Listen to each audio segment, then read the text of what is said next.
اپنے پسندیدہ موضوع پر شوز دیکھنے کے لیے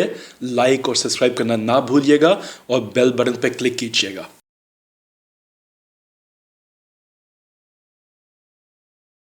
بسم اللہ الرحمن الرحیم۔ ناظرین، میں اسلم کھوکھر آپ کی خدمت میں حقائق ٹی وی سے آپ سے مخاطب ہوں، اور آج کا موضوع جو ہے وہ جیسے حقائق ٹیلی ویژن کے جو پروگرام ہیں جتنے بھی ہیں وہ اپنی انفرادیت اور نوعیت کے اعتبار سے، اہمیت کے اعتبار سے اور تعلیم و تربیت کے اعتبار سے جو الحمدللہ وہ بہت سراہے جا رہے ہیں۔ اور اس کا موضوع یہ ہے کہ جو تاریخ میں مصاحبین گزرے ہیں، جو حکمران ہوتے تھے، بادشاہ ہوتے تھے، جب شہنشاہی تھی اور دربار شاہی تھی، تو ان درباروں میں جو مصاحب ہوتے تھے ان کا کیا رول ہوتا تھا اور وہ کس بنیاد پہ بنتے تھے اور ان کی مراعات کیا ہوتی تھی۔ اور اس پہ آپ کو یاد ہوگا کہ برصغیر کے بے بدل شاعر مرزا اسد اللہ خان غالب کا ایک بڑا مشہور زمانہ شعر ہے، جنہوں نے دوسرے شاعر کی جلن میں کہا تھا: بنا ہے شاہ کا مصاحب پھرے ہے اتراتا، ورنہ اس شہر میں غالب کی آبرو کیا ہے۔ تو یہ موضوع جو ہے کہ جو مصاحبین ہیں یہ کیسے پہنچتے ہیں بادشاہوں کی درباروں تک، اور پھر ان کو کیا کیا حاصل ہوتا ہے اور وہ کیا فوائد حاصل کرتے ہیں۔ اور آج کے دور میں یہ جو جمہوریت کا دور ہے، جمہوریت ہو یا امریت ہو، مصاحبین کی اور جو باقی کافی سارے لوگ آ جاتے ہیں، ان میں وہ کیا کیا کوئی کوالٹی ان میں ہوتی ہے نہیں ہوتی، لیکن وہ پہنچ جاتے ہیں وہاں تک۔ تو اس پہ موضوع پہ ہم نے دعوت دی ہے۔ پاکستان کی سیاسی تاریخ میں بہت ہی معتبر اور بڑا معروف نام پاکستان پیپل پارٹی کہہ دینا کافی ہے، لوگ خود پہچان جائیں گے کہ نور محمد قصوری جو ہے وہ کسی تعارف کے محتاج نہیں ہے، اور ان کی جدوجہد جو ہے اور ایک شریف النفس سیاسی کارکن اور جدوجہد کے حوالے سے محترمہ ان کی جس قدر پذیرائی کرتی تھی اور جس طرح ان کو ان سے انس تھا اور آج بھی ہے، تو ان کو آج ہم نے دعوت دی ہے کہ اس موضوع پہ وہ اظہار خیال کریں اور بتائیں کہ اس دور میں یا اس سے پہلے جو ادوار ہیں وہ کیسے کیسے لوگ تھے، وہ اپنی شکلیں، نظریات، پارٹیاں بدل کے کیسے کیسے اقتدار تک پہنچتے ہیں، یعنی جو الیکشن جیت کر نہیں بلکہ وہ کسی اور صلاحیت کی بنیاد پہ مصاحب بنتے ہیں۔ آج کے مصاحبین کون ہیں یا اس سے پہلے کون کون تھے، اس پہ گفتگو کریں گے جناب نور محمد قصوری صاحب۔ بسم اللہ الرحمن الرحیم۔ جیسا کہ پروفیسر صاحب آپ نے کہا ہے کہ مصاحبین یہ پرانی ان کی تاریخ ہے، اور یہ ہر دور میں کسی نہ کسی طریقے سے دربار میں، حکومت میں یا اس معاشرے میں اثر و رسوخ حاصل کرنے میں کامیاب ہو جاتے ہیں، لیکن ان کا جو اثر و رسوخ ہے اس کی بنیاد پر ان کے جو عہدے تھے وہ کوئی ڈیسیژن میکر کی شکل میں نہیں آتے تھے۔ ٹھیک ہے، وہ ڈیسیژن کے آپ کو کہیں کہ کوئی ہائی لیول کے ڈیسیژنس میں وہ آ جائیں، ان کو وہ برات تو مل جاتی تھی، جیسے کوئی جاگیردار کسی کو دے دی، ان کو پروٹوکول تو ملتا تھا، نہیں مطلب جاگیرداری دے دی، یا مطلب بجائے کوئی اور قسم کی ان کو برات دے دی، کوئی پیسے کی شکل میں، کوئی گھوڑوں کی شکل میں، یا کوئی، لیکن اس کا باقاعدہ جو آپ یہ کہہ سکتے ہیں کہ جو پاکستان میں، ہندوستان میں جو عروج حاصل ہوا، جی وہ جو لوگ آتے تھے جن کو آپ کہہ سکتے ہیں کہ اس زمانے میں ان کو لشکری کہتے تھے، جی جیسے شہاب الدین غوری تھا، علاؤ الدین خلجی تھا، احمد شاہ مطلب جو بھی یہ لوگ آئے ہیں ان کو کہہ سکتے ہیں شمال مغرب کی طرف سے یا ایران کی طرف سے جو بھی لوگ، تو ان کا کوئی باقاعدہ ان میں حکومتی معاملات میں جیسے ہوتا ہے وہ طریقہ کار کوئی نہیں تھا۔ ایک تو ان کے پاس یہ طریقہ تھا کہ وہ ایک دوسرے کو مطلب اگر جو یہ سمجھتے تھے یا اس کا یہ کام کو دعویٰ کر سکتا ہے ان کو وہ قتل عام کرا دیتے تھے، وہ مطلب اگر لشکری طریقے سے ہی وہ فیصلے کرتے تھے۔ لیکن سب سے جو مشہور واقعہ جو آپ کہہ سکتے ہیں جی کہ جلال الدین خلجی ہے جب ہندوستان آیا تو وہ اپنے چاچا تھا جو اس کو قتل کر کے اور سردار بنا تھا، تو اس کے ساتھ ایک بہت ایک جو اس کا بڑا ایک وفادار سمجھا جاتا تھا ملک کافور، وہ بھی اس کے ساتھ تھا. تو اس نے خوش ہو کر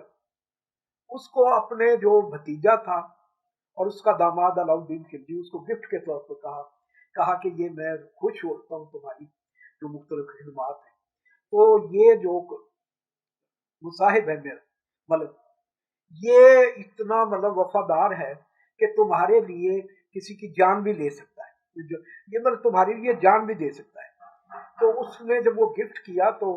اس نے پہلا ہی سوال جو علاؤالدین خلجی تھا اس نے اس کو کہا کہ تم کسی کی جان لے بھی سکتے ہو؟ تو اس نے کہا ہاں میں جان لے بھی سکتا ہوں آپ کے حکم پر. تو انہوں نے کہا یہ جو دربار میں عمراء ان کو قتل کرتے ہیں. انہوں نے دربار میں علماء کو قتل کیا جو ان کے جو وزیر تھے یا اس کے سکولر تھے یہ وہ. اس کے بعد اس نے اپنے جو چاچا ہے اس کو مطلب گردن سے دبوچا اور اس کو اشارہ کیا تو اس نے چھرا مار کر اس کو چاچے کو بھی قتل کر دیا اور خود وہ بن گیا. تو اس طریقے سے یہ سمجھے پھر کچھ ہی عرصے بعد وہی ملک کافور اس نے علاؤالدین خلجی کو قتل کیا. اس کا دربار میں اتنا اثر و رسوخ ہو گیا تھا کہ وہ اس پوزیشن میں آ گیا کہ میں صرف اس کو ہٹا کر علاؤالدین خلجی کو خود حکمرانی کر سکتا ہوں. تو انہوں نے علاؤالدین خلجی کو قتل کیا اور خود حکمران بن گیا اور وہ بر صغیر کا تقریباً کوئی 5 سال 3 سال یا 3.5 سال وہ حکمران رہا بلا شرکت غیر. تو اس کے بعد پاکستان میں بھی جب ہندوستان پاکستان یہ بنا ہے تو اس میں بھی کیونکہ باقاعدہ یہ دیر کیونکہ قائد اعظم رحمۃ اللہ علیہ جو ہمارے فاؤنڈر تھے پاکستان ان کو موقع نہ ملا کہ وہ پاکستان کو آئین دے سکے کوئی نظام دے سکے ان کو تھوڑی. اس کے بعد لیاقت علی خان جو ان کے دستے راز سے بڑے مشہور اور جو جدوجہد پاکستان کے وزیر اعظم اس کو بھی آپ کہہ سکتے ہیں اتفاق یا سازش کے ذریعے ان کو بھی بہت تھوڑا ملا. اس کے بعد جو 10 سال تھے پہلے 48 سے 58 تک وہ یہ ہوتا تھا کہ اس کے متعلق ہندوستان کے وزیر اعظم نے کہا کہ میں اتنے پاجامے نہیں بدلتا یا اتنے کپڑے لباس نہیں بدلتا جنہیں پاکستان میں حکومتیں بدل جاتی ہیں. تو یہ سمجھے کہ یہ وہ بیوروکریسی کا اور وہ جو اس زمانے میں جو انسٹیٹیوشن ان کا ایک گھر چور چلتا ہے. لیکن پاکستان میں جو یہ کہہ سکتے ہیں کہ مصاحبین کو عروج ملا اور فل فلیج جیسے یہ کہہ سکتے ہیں کہ بلا شرکت غیرے جو طاقتور ہوئے اس کا یہ ضیاء الحق کے زمانے میں کیونکہ ضیاء الحق کے زمانے میں آئین وہ معطل کر چکا تھا. اس کے بعد پاکستان کے نہ سیکورٹی انسٹیٹیوشن نہ جوڈیشری نہ ڈیموکریسی کوئی کام نہیں کر رہے تھے. ان پہ ایک ہی طریقہ تھا کہ اس کے پاس اس کی خدمت کر کے کیسے حکمران لوگ بن سکتے. تو جہاں انہوں نے کچھ مطلب ہے کہ اس زمانے کی جو پارٹیاں بدلنے والے لوگ تھے ان کو ساتھ شامل کیا لیکن کچھ ایسے بھی لوگ تھے جن کا سیاست سے ایون کہ بہت بڑے وہ کاروباری بھی نہیں لیکن جن کو کچھ اپنی خدمات کی وجہ سے حکومتی عہدوں میں آنے شروع ہو گئے. اور پنجاب میں پہلی مرتبہ آپ یہ کہہ سکتے ہیں کہ جو ضیاء الحق کا ایک مصاحب تھا آپ یہ کہہ سکتے ہیں کہ نواز شریف کی شکل میں وہ پنجاب جو پاکستان کا سب سے بڑا صوبہ ہے ہر طریقے سے ایگریکلچر کے بھی حساب سے اور طریقے سے اس کا حکمران بننے میں کامیاب ہو گیا. اور پھر اس کے بعد آپ دیکھیں اس کو اتنا عروج ملا کہ وہ پاکستان کا 3 مرتبہ بنا. اس نے پھر آگے ایک اپنا ٹولہ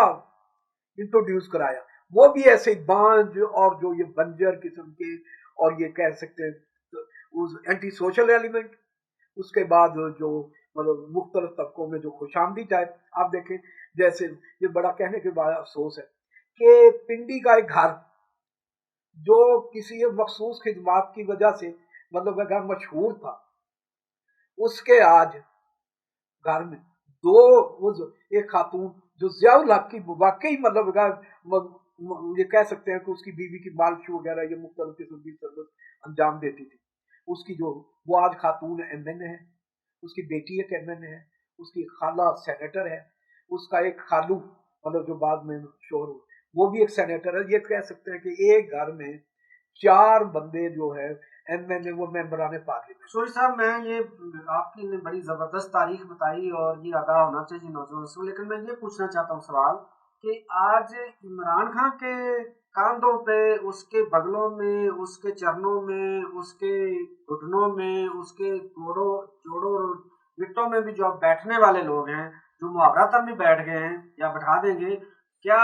یہ بھی اسی قسم کے کچھ ان میں سے لوگ ہیں جو اس کا تسلسل یہاں تک بھی آ گیا، یا اس نے مصاحبین کی فوج تیار نہیں کی؟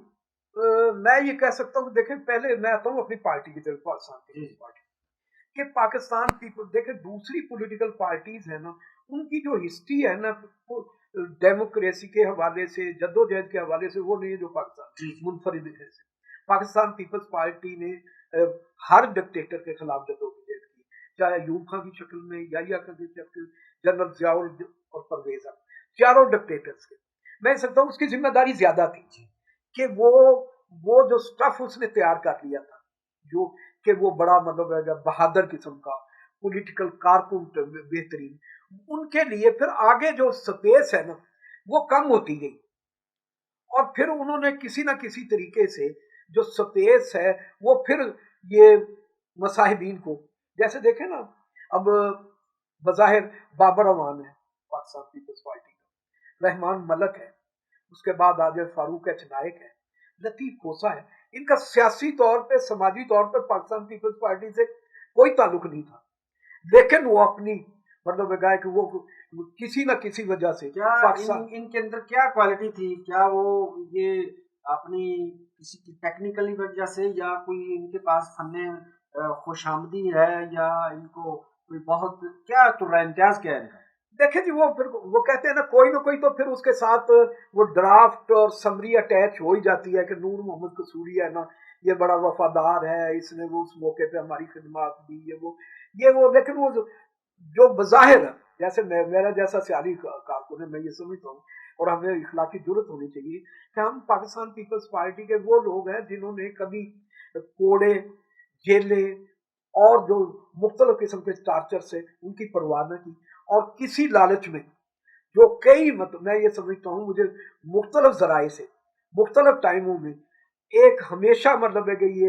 آگے بڑھنے کے مواقع تھے، لیکن میں نے اپنے پاکستان پیپلز پارٹی کو اپنے لیے ہر صورت میں اس کو ترجیح رکھی، پاکستان پیپلز پارٹی، میں یہ سمجھتا ہوں کہ جو موجود، جیسے آپ نے کہا ہے کہ موجودہ حکمران، یہ کہا جا سکتا ہے کہ اس میں جو عمران خان کی جو لیڈرشپ ہے وہ اس میں تھوڑی سی انفرادیت ضرور ہے کہ اس نے ابھی تک وہ مصاحبین کا ٹولہ اکٹھا نہیں کیا، لیکن ہیں نہیں دیکھو وہ تو ہر پارٹی میں کسی نہ کسی طریقے